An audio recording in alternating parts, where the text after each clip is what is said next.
Good evening, Mr. Mayor and council members. I would like to thank and commend the council for considering a property tax hike. We at Central Planning love property taxes primarily because Americans hate property taxes. In one survey, 42% said they felt it was the least fair tax of all. You know, we started taxing land back in ancient Egypt when only 1 out of 100 people were literate, and they all worked for Central Planning.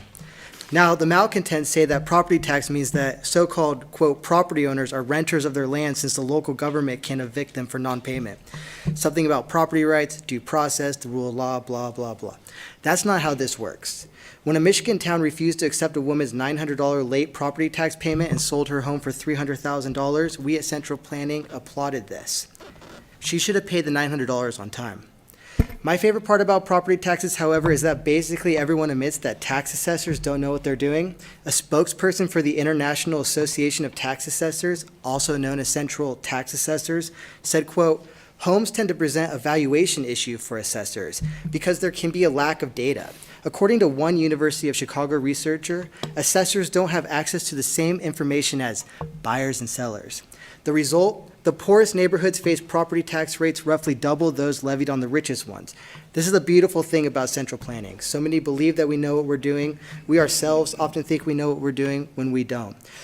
And then when we do decide to raise property taxes, the landlords pass this off to the renters, which then necessitates the need for the planning department to build workforce housing. It's a beautiful, vicious cycle.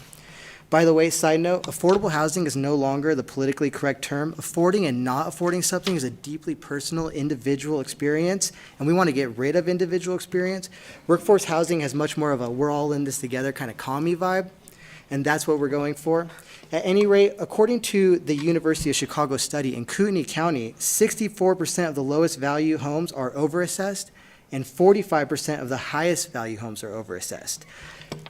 That's great. We get more property taxes. We must stick with this.